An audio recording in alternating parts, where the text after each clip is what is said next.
ನಮಸ್ಕಾರ. Father Muller medical college ಮತ್ತು ಆಸ್ಪತ್ರೆ ಅರ್ಪಿಸುವ ಆರೋಗ್ಯ ಕಿರಣ ವೈದ್ಯಕೀಯ ಮಾತುಕತೆ ಕಾರ್ಯಕ್ರಮಕ್ಕೆ ಸ್ವಾಗತ. ನಾನು ಲಿಖಿತಾ ಪ್ರಜ್ವಲ್. ಇವತ್ತಿನ ನಮ್ಮ ಆರೋಗ್ಯ ಕಿರಣ ವೈದ್ಯಕೀಯ ಮಾತುಕತೆ ಕಾರ್ಯಕ್ರಮದಲ್ಲಿ ಜಿಬಿ ಸಿಂಡ್ರೋಮ್ನ ಬಗ್ಗೆ ಸಂಪೂರ್ಣ ಮಾಹಿತಿಯನ್ನು ತಿಳ್ಕೊಳ್ಳಿಕ್ಕಿದ್ದೇವೆ. ಈ ಬಗ್ಗೆ ಮಾಹಿತಿಯನ್ನು ನೀಡಲಿಕ್ಕೆ ನಮ್ಮ ಜೊತೆ ಫಾದರ್ ಮುಲ್ಲರ್ ಮೆಡಿಕಲ್ ಕಾಲೇಜಿನ ನ್ಯೂರಾಲಜಿ ವಿಭಾಗದ ಅಸೋಸಿಯೇಟ್ ಪ್ರೊಫೆಸರ್ ಆಗಿರುವಂತಹ ಡಾಕ್ಟರ್ ವಿಮಲಾ ಕುಲಾಸ್ ಅವರಿದ್ದಾರೆ. ಅವರನ್ನ ಕಾರ್ಯಕ್ರಮಕ್ಕೆ ಆತ್ಮೀಯವಾಗಿ ಸ್ವಾಗತಿಸೋಣ.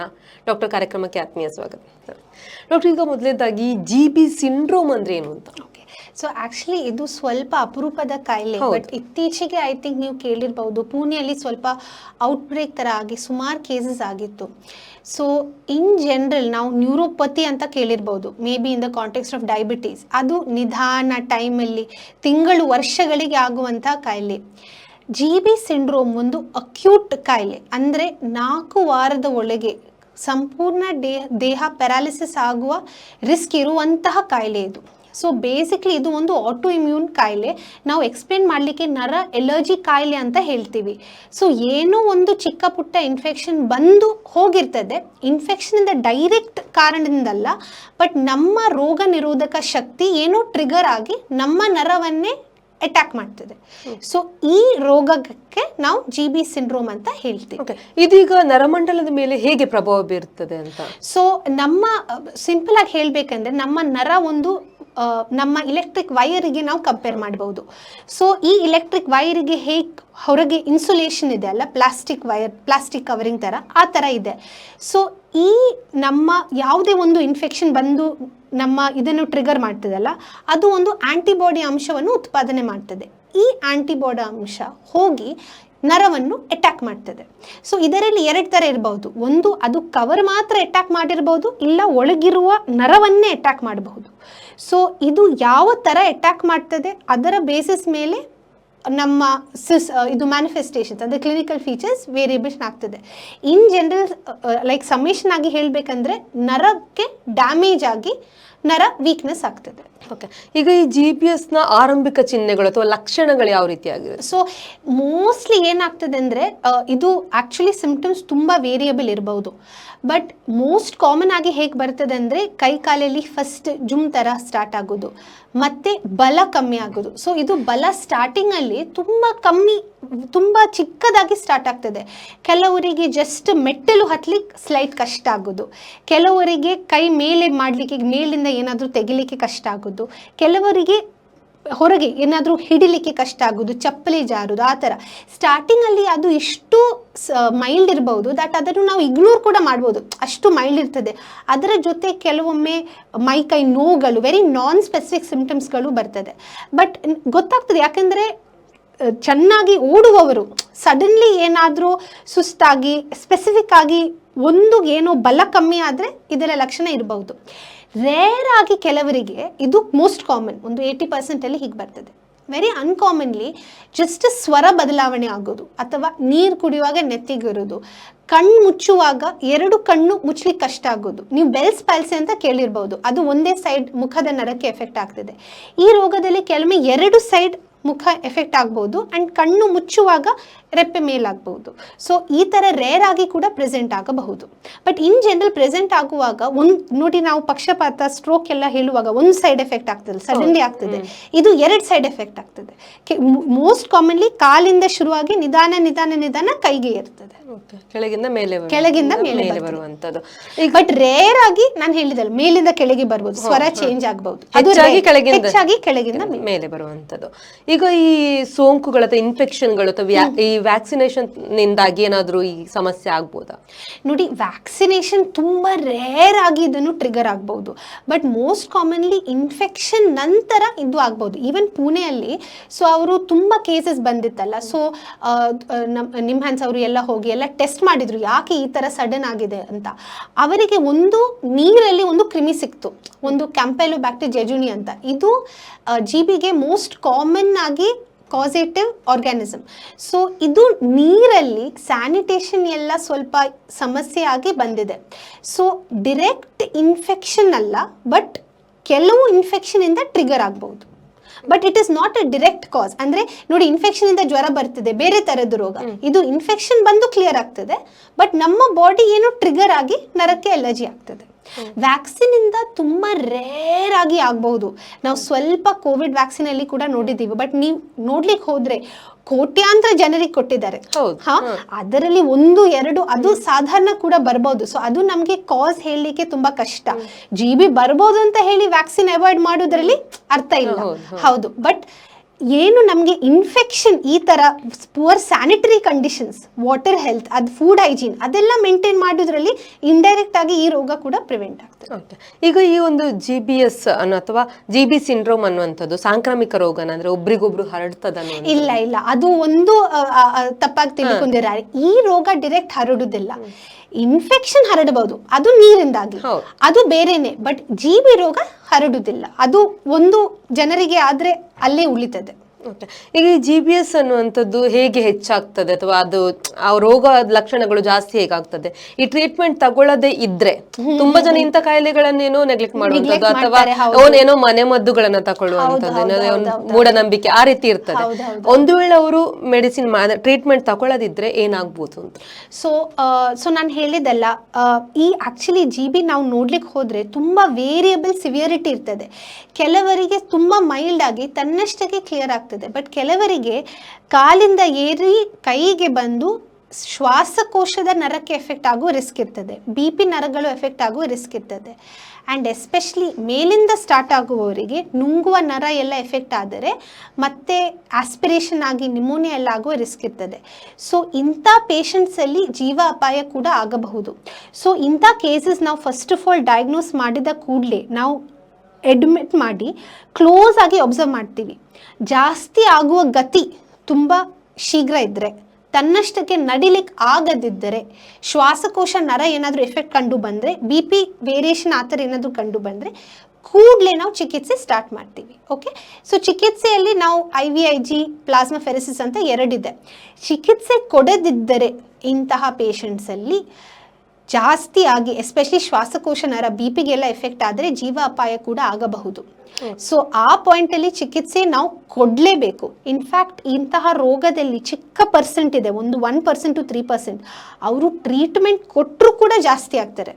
ಸೊ ಆ ಪಾಯಿಂಟಿಗೆ ನಾವು ಬಿಡಲೇಬಾರ್ದು. ಎಷ್ಟು ಬೇಗ ನಮಗೆ ಕಂಡು ಹಿಡಿತದೆ ಆ್ಯಂಡ್ ನಮ್ಮ ಸಸ್ಪಿಷನ್ ಪ್ರಕಾರ ಜಾಸ್ತಿ ಆಗ್ತದೆ ಅಂತಾರೆ, ಅದು ಕೂಡಲೇ ನಾವು ಟ್ರೀಟ್ಮೆಂಟ್ ಶುರು ಮಾಡ್ತೀವಿ. ಅಂದರೆ ಈ ಒಂದು ಕಾಯಿಲೆಗೆ ಟ್ರೀಟ್ಮೆಂಟ್ ಇದೆ? Treatment definitely. ಆದರೆ ಅದು ಎಷ್ಟು ಪರಿಣಾಮಕಾರಿಯಾಗಿರುತ್ತೆ? ಯಾವ ರೀತಿ ಟ್ರೀಟ್ಮೆಂಟ್ ಇರುತ್ತೆ? ಸೊ ಟ್ರೀಟ್ಮೆಂಟಲ್ಲಿ ಮೇನ್ ನಾವು 2 ಥರದ್ದು ಕೊಟ್ಟಿರ್ತೀವಿ. ಒಂದು ನಾವು ಸೊ ಬೇಸಿಕ್ಲಿ ನಾನು ಎಕ್ಸ್ಪ್ಲೇನ್ ಮಾಡಿದೆ ಅಲ್ಲ, ಏನೋ ಅಂಶ ಹೋಗಿ ನಮ್ಮ ನರ ಮೇಲೆ ಅಟ್ಯಾಕ್ ಮಾಡ್ತದೆ. ಈ ಅಂಶವನ್ನು ನಾವು ಬ್ಲಡ್ಡಿಂದ ತೆಗಿಬೇಕು.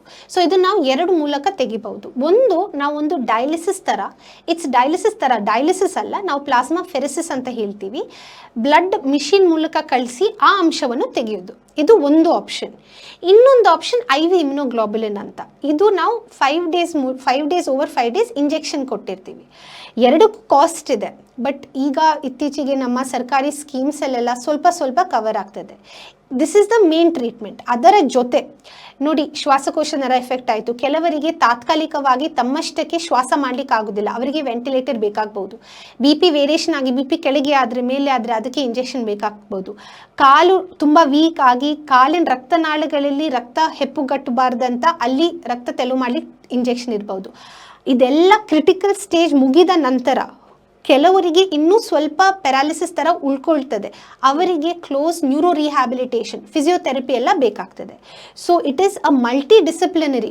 ನಮ್ಮ ನರ, ನ್ಯೂರಾಲಜಿ, ನ್ಯೂರೋ ರಿಹ್ಯಾಬಿಲಿಟೇಷನ್, ಏನಾದರೂ ಮೆಡಿಕಲ್ ಕಾಂಪ್ಲಿಕೇಶನ್ ಆದರೆ ಫಿಸಿಷಿಯನ್ಸ್ಗಳು ಎಲ್ಲರೂ ಸೇರಿ ಟ್ರೀಟ್ಮೆಂಟ್ ಕೊಡಬೇಕಾಗ್ತದೆ. ಓಕೆ, ಈ ಒಂದು GBA ಸಿಂಡ್ರೋಮಿಗೆ ಅಂಗವೈಕಲ್ಯತೆ ಅಥವಾ ಅವರಿಗೆ ಏನಾದರೂ ಫಿಸಿಕಲಿ ಅವರು ಇದಾಗುವಂಥದ್ದು ಏನಾದರೂ ಇದೆಯಾ ಅಂತ?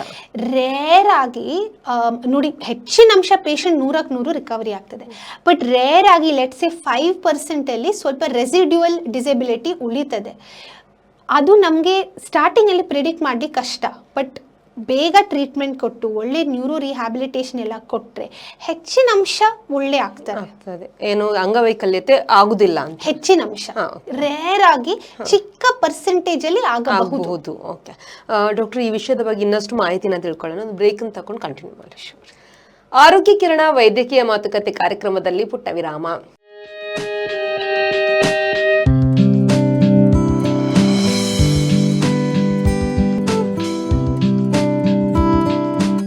ವಿರಾಮದ ಬಳಿಕ ಆರೋಗ್ಯ ಕಿರಣ ವೈದ್ಯಕೀಯ ಮಾತುಕತೆ ಕಾರ್ಯಕ್ರಮಕ್ಕೆ ಮತ್ತೊಮ್ಮೆ ಸ್ವಾಗತ. ಡಾಕ್ಟರ್, ನಾವೀಗ ಬ್ರೇಕ್ಗಿಂತ ಮೊದಲು GB ಸಿಂಡ್ರೋಮ್ ಅಂದ್ರೆ ಏನು, ಅದರ ಟ್ರೀಟ್ಮೆಂಟ್ಗಳಿರ್ಬೋದು, ಲಕ್ಷಣಗಳ ಬಗ್ಗೆ ಮಾತಾಡಿದ್ವಿ. ಈಗ ಈ ಒಂದು GB ಸಿಂಡ್ರೋಮ್ಗೆ ಟ್ರೀಟ್ಮೆಂಟ್ ಕೊಡುವಾಗ ಈ ಫಿಸಿಯೋಥೆರಪಿಯ ಪಾತ್ರ ಅದೆಷ್ಟು ಮುಖ್ಯ ಆಗ್ತದೆ ಅಲ್ವ? ಸೊ ಆ್ಯಕ್ಚುಲಿ ಫಿಸಿಯೋಥೆರಪಿಯ ಪಾತ್ರ ತುಂಬ ಮುಖ್ಯ ಆ್ಯಂಡ್ ಹಲವಾರು ಇದನ್ನು ಇಗ್ನೋರ್ ಮಾಡ್ತಾರೆ. ಸೊ ಪ್ರಾಬ್ಲಮ್ ಏನಂದರೆ ನಾನು ಹೇಳಿದ್ದು ಈಗ ದೊಡ್ಡದು IVIG, ಪ್ಲಾಸ್ಮಾಫೆರೆಸಿಸ್ ಇರ್ಬೋದು, ಕ್ರಿಟಿಕಲ್ ICU ಕೇರ್ ಇರ್ಬೋದು, ಇದೆಲ್ಲ ಮುಗಿದ ನಂತರ ಕೆಲವರಲ್ಲಿ ಅದು ರೆಸಿಡ್ಯೂಯಲ್ ಫುಲ್ 100% ರಿಕವರಿ ಇಮಿಡಿಯೇಟ್ಲಿ ಆಗೋದಿಲ್ಲ. ಸೊ ಅದು ಇನ್ನೂ ಒಳ್ಳೆಯದಾಗಿ ಉತ್ತಮವಾಗಿ ರಿಕವರಿ ಆಗಬೇಕಂತಿದ್ರೆ ಒಳ್ಳೆಯ ಫಿಸಿಯೋಥೆರಪಿ ಬೇಕಾಗ್ತದೆ. ಆ್ಯಂಡ್ ಕೆಲವರು ನಾಲೆಜ್ ಇಲ್ಲದೆ ಬಹುಶಃ ಮಾಲಿಶ್ ಅಂತ ಅದನ್ನು ಮಿಸ್ಟೇಕ್ ಮಾಡ್ತಾರೆ. That is completely different. Massage, exactly. So massage ಅಲ್ಲಿ ಏನ್ ಮಾಡ್ತಾರೆ, ಅವರು ಹೊರಗೆ ಅವರು ಏನು ಇದು ಕೊಟ್ಟು ಆಯಿಲ್ ಎಲ್ಲ ತಿಕ್ಕಿ ಅದರಲ್ಲಿ ಏನ್ ರಿಕವರಿ ಆಗೋದಿಲ್ಲ. ಫಿಸಿಯೋಥೆರಪಿಯಲ್ಲೂ ಟ್ರೈನ್ಡ್ ಫಿಸಿಯೋಥೆರಪಿಸ್ಟ್, ಅದು ನಮ್ಮ ನ್ಯೂರೋ ಫಿಸಿಯೋದಲ್ಲಿ MSc ಮಾಡಿರುವವರು, ಅಂದರೆ MSc ಅಲ್ಲ, ಪೋಸ್ಟ್ ಗ್ರಾಜುಯೇಷನ್ ಮಾಡಿರುವವರು, ಅವರು ಸ್ಪೆಸಿಫಿಕ್ ಆಗಿ ಮಸಲ್ಸ್ ಅನ್ನು ಆಕ್ಟಿವೇಟ್ ಮಾಡಲಿಕ್ಕೆ ಯಾವ ಥರ ಎಕ್ಸಸೈಸ್ ಇರ್ಬೋದು ಹೇಳಿಕೊಡ್ತಾರೆ. ಕರೆಂಟ್ ಸ್ಟಿಮ್ಯುಲೇಷನ್ಗಳು ಮಾಡ್ತಾರೆ. ಆ್ಯಂಡ್ ನೋಡಿ, ಬೇರೆ ಥರದ್ದು ಮಿಷಿನ್ಸ್ ಎಲ್ಲ ಇರ್ತದೆ. ಸೊ ಅದನ್ನು ಹಿಡಿದು ಸ್ವಲ್ಪ ನಿಲ್ಲಿಸಲಿಕ್ಕೆ ಎಲ್ಲ ಎಬಿಲಿಟಿ ಎಲ್ಲ ಹೇಳ್ತಾರೆ. And even simple things. So ಕೆಲವರಿಗೆ ರಿಕವರಿ ಸ್ಟೇಜಲ್ಲಿ ಕೆಲವೊಮ್ಮೆ ಅವರಿಗೆ ವೀಲ್ ಚೇರಲ್ಲಿ ಇರ್ಬೋದು ರಿಕವರಿ ಆಗುವ ತನಕ. ವೀಲ್ ಚೇರಲ್ಲಿ ಬೆಡ್ಡಿಗೆ ಹೇಗೆ ಹೋಗೋದು ಇಂಡಿಪೆಂಡೆಂಟ್ಲಿ, ಯಾಕಂದರೆ ಕೆಲವರು ಮನೆಯಲ್ಲಿ ಹಿರಿಯವರು ಇರ್ತಾರೆ. ಸೊ ಬೈ ದೆಮ್ಸೆಲ್ಸ್ ಹೇಗೆ ಎಷ್ಟು ಇಂಡಿಪೆಂಡೆಂಟ್ ಆಗ್ಬೋದು ಅದೆಲ್ಲನೂ ಕಲಿಸ್ತಾರೆ. So neuro rehabilitation and physiotherapy is ತುಂಬ ಇಂಪಾರ್ಟೆಂಟ್ ಈ ಟ್ರೀಟ್ಮೆಂಟ್ದು ಕಾಂಪೊನೆಂಟ್. ಅಕ್ಯೂಟ್ ಸ್ಟೇಜಲ್ಲಿ ನಮಗೆ ಜಾಸ್ತಿ ಬಹುಶಃ ಮಾಡಲಿಕ್ಕೆ ಆಗೋದಿಲ್ಲ ಇದೆಲ್ಲ ಟ್ರೀಟ್ಮೆಂಟ್ ನಡೀತಾ ಇರುವಾಗ, ಬಟ್ ರಿಕವರಿ ಸ್ಟೇಜಲ್ಲಿ ತುಂಬ ಇಂಪಾರ್ಟೆಂಟ್. ಓಕೆ ಡಾಕ್ಟರ್, ಈಗ ಈ ಒಂದು GB ಸಿಂಡ್ರೋಮ್ ಅವರಿಗೆ ಒಬ್ಬ ವ್ಯಕ್ತಿಗೆ ಬರದೇ ಇರೋ ರೀತಿ ಹೇಗೆ ತಡೆಗಟ್ಟುದು, ಅಥವಾ ಏನಾದ್ರು ಮುನ್ನೆಚ್ಚರಿಕೆ ಕ್ರಮ, ಈ ರೀತಿ ಒಂದು ಕ್ರಮನ ಅಥವಾ ಜೀವನ ಶೈಲಿಯಲ್ಲಿ ಬದಲಾವಣೆ ಮಾಡ್ಕೊಂಡ್ರೆ ಈ ಒಂದು ಕಾಯಿಲೆ ಬರ್ಲಿಕ್ಕೆ ಚಾನ್ಸ್ ಕಡಿಮೆ ಅಥವಾ ಬರದನೇ ಇರ್ಬೋದು ಅಂತ? ಹೌದು, ಆಕ್ಚುಲಿ ಈ ಕ್ವೆಶನ್ ನಮ್ಮ ಎಲ್ಲ GB ಪೇಷಂಟ್ ಎಸ್ಪೆಷಲಿ ಫ್ಯಾಮಿಲಿ ಅವರು ಎಲ್ಲ ಕೇಳ್ತಾರೆ. ಇಷ್ಟು ಸಮಸ್ಯೆ ಆಯಿತು, ಮುಂದೆ ಬರಬಾರ್ದು. ಅನ್ಫಾರ್ಚುನೇಟ್ಲಿ ಡೈರೆಕ್ಟ್ ಪ್ರಿವೆನ್ಷನ್ ಆ ಥರ ಏನಿಲ್ಲ. ಸೊ ನಾವು ಇಂಡೈರೆಕ್ಟ್ ಆಗಿ ಯಾವ ಥರ ಇನ್ಫೆಕ್ಷನ್ ಅನ್ನು ಇದ್ದರೂ ಟ್ರಿಗರ್ ಆಗ್ತದೆ. Most importantly food hygiene maintain ಮಾಡದಿದ್ರೆ. ಸೊ ಈವನ್ ಪುಣೆಯಲ್ಲಿ ಏನಾಗಿತ್ತು, ನೀರಲ್ಲಿ ಆ ಕ್ರಿಮಿ ಹರಡಿತ್ತು. ಆ ನೀರನ್ನು ಕನ್ಸ್ಯೂಮ್ ಮಾಡಿ ಆ ಬೆಲ್ಟಲ್ಲಿ ಎಲ್ಲರಿಗೂ GB ಆಗಿತ್ತು. ಆ್ಯಂಡ್ ಅನ್ಫಾರ್ಚುನೇಟ್ಲಿ ಕೆಲವರು ತೀರ್ಕೊಂಡು ಕೂಡ, ಅಷ್ಟು ಸಿವಿಯರ್ ಆಯಿತು. ಸೊ ಸಿಂಪಲ್ ಪ್ರಾಕ್ಟೀಸ್ಗಳು, ನೀರನ್ನು ಕುಡಿಯುವಾಗ ಇದು ಬಾಯ್ಲ್ ಮಾಡೋದು, ಕೈ ಟಾಯ್ಲೆಟ್ ನಂತರ ಕೈ ತೊಳೆದು, basic hygiene, exactly personal hygiene, food hygiene, ನೀರಿನ ವಿಷಯದಲ್ಲಿ ರೋಡ್ ಸೈಡ್ ಊಟ ಎಲ್ಲ ಅವಾಯ್ಡ್ ಮಾಡೋದು, ಸ್ಟ್ರೀಟ್ ಫುಡ್ಸ್ ಎಲ್ಲ ಅವಾಯ್ಡ್ ಮಾಡೋದು, ಇದೆಲ್ಲ ಇಂಡೈರೆಕ್ಟ್ಲಿ GB ರೋಗವನ್ನು ಪ್ರಿವೆಂಟ್ ಮಾಡ್ತದೆ. ಓಕೆ, ಈಗ ಈ GB ಸಿಂಡ್ರೋಮ್ ಇರುವಂತಹ ಒಂದು ಪೇಷಂಟ್ನ ಅವರೊಂದು ಚೇತರಿಕೆ ಆಗ್ಬೇಕು ಅಥವಾ ಅವರೊಂದು ಗುಣಮುಖ ಆಗ್ಬೇಕು ಅಂತ ಹೇಳಿದ್ರೆ ಅವರ ಕುಟುಂಬದವರು ಇರ್ಬೋದು ಅಥವಾ ಅವರ ಸುತ್ತಮುತ್ತಲಿರುವಂತವ್ರು ಕೂಡ ಒಂದು ಮುಖ್ಯ ಪಾತ್ರನ ವಹಿಸ್ತಾರೆ. ಅವರು ಕೂಡ ಅಷ್ಟೇ ಸಪೋರ್ಟ್ ಮಾಡ್ಬೇಕಾಗ್ತದೆ. ಅಂದ್ರೆ ಯಾವ ರೀತಿ ಅವರು ಆರೈಕೆ ಮಾಡಬೇಕು ಅನ್ನುವಂಥದ್ದು. ಸೊ ಈ GB ರೋಗದಲ್ಲಿ family and social support is very important. So ಏನಾಗ್ತದೆ ಅಂದರೆ ಹೆಚ್ಚಿನ ಅಂಶ ನಮ್ಮ ಪೇಷಂಟ್ಗಳು ಡಿಸ್ಚಾರ್ಜ್ ಟೈಮಲ್ಲಿ ನಡೆದು ಮನೆಗೆ ಹೋಗ್ಬೋದು. ಬಟ್ ಮೋರ್ ದೆನ್ 40-50% ವೀಲ್ ಚೇರಲ್ಲಿ ಅಥವಾ ನಡಿಲಿಕ್ಕೆ ಹೆಲ್ಪ್ ಬೇಕಾಗುವಂಥ ಪರಿಸ್ಥಿತಿ ಇರ್ಬೋದು. ಸೊ ಒಂದು ಫಿಸಿಯೋಥೆರಪಿ ಸ್ಟ್ರಿಕ್ಟಾಗಿ ಮಾಡಬೇಕು. ಕೆಲವರಲ್ಲಿ ಇದು ನಮ್ಮ ನುಂಗುವ ಮಸಲ್ಸ್ಗಳು ಇನ್ನೂ ವೀಕ್ ಇರ್ಬೋದು. ಸೊ ಆ ಪೇಷಂಟ್ಸ್ಗಳಲ್ಲಿ ರೇರ್ ಆಗಿ ನಾವು ಟ್ಯೂಬ್ ಫೀಡಿಂಗ್ ಕಂಟಿನ್ಯೂ ಮಾಡ್ತೀವಿ. ಇದನ್ನು ಸರಿ ಕಲಿಬೇಕು. ತುಂಬ ಪೇಷಂಟ್ ಪಾರ್ಟಿಗಳು ನಮಗೆ ಟ್ಯೂಬಲ್ಲಿ ಕೊಡ್ಲಿಕ್ಕೆ ಆಗೋದಿಲ್ಲ ಅಂತ ಭಯ ಪಡ್ತಾರೆ. ಆ್ಯಂಡ್ ಟ್ಯೂಬ್ ತೆಗಿಸಿ ಮನೆಗೆ ಹೋದರೆ ಡೈರೆಕ್ಟ್ ಇದು ಕಫ ಆಗಿ ನ್ಯೂಮೋನಿಯಾ ಆಗುವ ಹೈ ರಿಸ್ಕ್ ಆಗಿ ಪುನಃ ರಿಅಡ್ಮಿಟ್ ಆಗ್ತಾರೆ. ಸೊ ಅದು ಒಂದು ಸಿಂಪಲ್ ಆಸ್ಪತ್ರೆಲಿರುವಾಗ ಕಲಿತು ಸರಿ ಮಾಡಬೇಕು. ಮನೆಯಲ್ಲಿ ಆ ಸ್ವಾಲೋಯಿಂಗ್ ಎಕ್ಸಸೈಸಸ್ ಕೂಡ ಕಂಟಿನ್ಯೂ ಮಾಡಬೇಕು. ಆ್ಯಂಡ್ ಮೋರ್ ಇಂಪಾರ್ಟೆಂಟ್ಲಿ ಅವರಿಗೆ ಸ್ವಲ್ಪ ಮಾನಸಿಕವಾಗಿ ಕೂಡ ಎನ್ಕರೇಜ್ಮೆಂಟ್ ಕೊಡಬೇಕಾಗ್ತದೆ ಇಂಥ ಪೇಷಂಟ್ಸ್ಗಳು. ಯಾಕೆಂದರೆ GB ಕಾಯಿಲೆ ಸ್ಟ್ರೋಕ್ ಥರ ಪ್ರಿಡಾಮಿನೆಂಟ್ಲಿ ಎಲ್ಡರ್ ಪೇಷಂಟ್ಗೆ ಅಲ್ಲ, ಯಂಗ್ಸ್ಟರ್ಸಿಗೆ ಬರ್ತದೆ. ಅಂದರೆ ಯಾವ ಏಜ್ನವ್ರಿಗೆ ಜಾಸ್ತಿ? ಎನಿ ಏಜ್ ಬರ್ಬೋದು, ಯಾವುದೇ ಏಜ್ ಇದೇ ಏಜ್ ಗ್ರೂಪ್ ಅಥವಾ ಮಹಿಳೆಯರು ಪುರುಷರು ಆ ರೀತಿ ಏನಿಲ್ಲ, ಜಾಸ್ತಿ ಏನಿಲ್ಲ. ತುಂಬಾ ಸ್ಟಡೀಸ್ ಎಲ್ಲ ಮಾಡಿದ್ದಾರೆ, ಕೆಲವು ಸ್ಟಡೀಸ್ ಅಲ್ಲಿ ಫೀಮೇಲ್ ಸ್ವಲ್ಪ ಮೇಲ್ ಸ್ವಲ್ಪ, ಬಟ್ ಇನ್ ಜನರಲ್ ಯಾವುದೇ ಏಜ್ ಯಾವುದೇ ಇದಾಗ ಈವನ್ ಚಿಕ್ಕ ಮಕ್ಕಳಿಗೆ ಬರ್ತದೆ. ಸೊ ಇಂತಹ ಎಸ್ಪೆಷಲಿ ದುಡಿಯುವವರಿಗೆ ಆಗುವಾಗ ಅವರಿಗೆ ತುಂಬಾ ಮಾನಸಿಕವಾಗಿ ಎಫೆಕ್ಟ್ ಆಗ್ತಾರೆ. ಸೊ ಅದು ಒಂದು ವಿಷಯ ಸೈಕಲ್ ತರ, ಮಾನಸಿಕವಾಗಿ ಎಫೆಕ್ಟ್ ಆಗಿ ಫಿಸಿಯೋಥೆರಪಿ ಮಾಡಿದಿದ್ರೆ ಇನ್ನೂ ವೀಕ್ ಆಗಿ ಬರುದು. ಅವರಿಗೆ ಸ್ವಲ್ಪ ಉತ್ಸಾಹ ಇದು ಕೊಟ್ಟು, ಪ್ರೋತ್ಸಾಹ ಕೊಟ್ಟು ನಡೆಸಲಿಕ್ಕೆ ನಮ್ಗೆ ಎಷ್ಟಾಗ್ತದೆ ಇದು ಕೊಡಬೇಕು. ಆ್ಯಂಡ್ ಸಮ್ಟೈಮ್ಸ್ ಈವನ್ ಫ್ಯಾಮಿಲಿ ಅವರಿಗೆ ಇಂತಹ ಸಪೋರ್ಟ್ ಬೇಕಾಗ್ತದೆ. ಡಾಕ್ಟರ್ಸ್ ಆಗಿ ನಾವು ಎಷ್ಟು ಮಾಡ್ತೀವಿ ಆಗ್ತದೆ, ಬಟ್ ಮನೆಯಲ್ಲಿ ಇರುವವರು ಸ್ವಲ್ಪ ಸಪೋರ್ಟ್ ಮಾಡಬೇಕು. ಎಕ್ಸಾಕ್ಟ್ಲಿ ಅಷ್ಟು ಸಪೋರ್ಟ್ ಮಾಡಬೇಕು. ನಂದು ಒಂದು ಪೇಷಂಟ್ GB ಯಲ್ಲಿದ್ರು, 2.5 ತಿಂಗಳು ಆಸ್ಪತ್ರೆಯಲ್ಲಿದ್ರು. ಹೋದಾಗ ಕೂಡ ಟ್ಯೂಬ್ ಇತ್ತು, ವೀಲ್ ಚೇರಲ್ಲಿ ಹೋಗಿದ್ರು. 6 ತಿಂಗಳ ನಂತರ ಈಗ ಚೆನ್ನಾಗಿ ನಡೀತಿದ್ದಾರೆ. ಸೊ ಹೋಪ್ಸ್ ಇರಬೇಕು, there is always a hope for recovery.